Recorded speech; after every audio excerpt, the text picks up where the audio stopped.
So when it comes to tax planning, there's a lot of different strategies out there. The very first thing, and it's very popular and it is for a reason, are Roth conversions.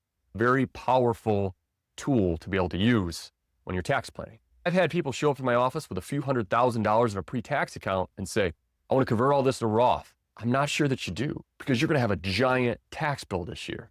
A Roth conversion is pretty simple. You're taking money from a pre-tax account, like 401k, traditional IRA, and you're moving it over to a Roth account. When that happens, you do end up paying taxes. But here's the deal.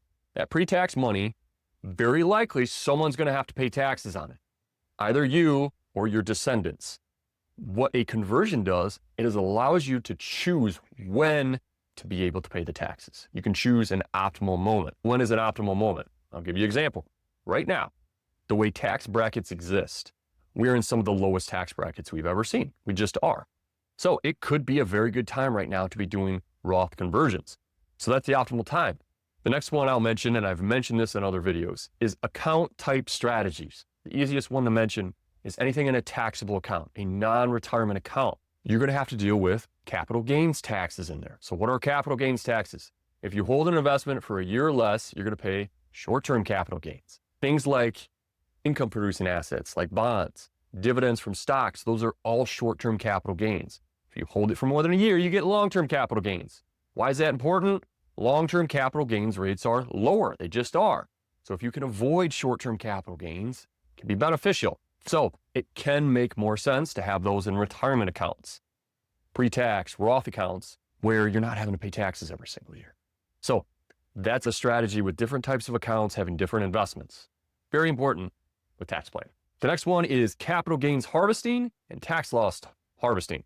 Pretty simple. We just talked about capital gains. You buy an investment, it grows. If you sell it, you got to pay taxes on that growth. But in reverse, if you buy an investment and it goes down in value, you can offset a gain with that loss right there. So let's just say you get to the end of the year, you have an investment with a gain you want to sell.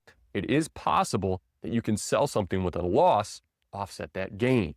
And you can do this on a year-by-year basis, and it's a great strategy for minimizing yearly tax bills.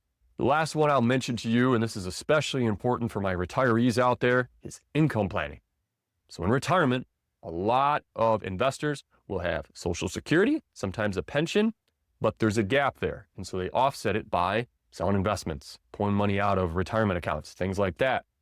There is a strategy to understand. And then once again, not just this year, but all years moving forward, to say, how much money are we going to need to pull from these accounts? How much do we have in those accounts? And what's the tax burden if I pull different amounts from different accounts? I know that seems complex. It is. But really, you think of it as having different buckets you can pull from. And so depending on the year, depending on your situation, it can be more advantageous to pull certain amounts from different buckets. It's all just an equation, and you're trying to minimize that one variable, your tax bill. Extremely important, in my opinion, to make sure that we take advantage of where we are right now with tax brackets, and honestly, where we might be in the future. So when it comes to tax planning, it's not a one-year process. We're looking at this year, next 5 years, the next 10 years. What's the optimal strategy in there? Understanding current tax laws in your situation and your future situation. If you're feeling really lost, I would let you know that we do offer complimentary initial consults. So it's no charge.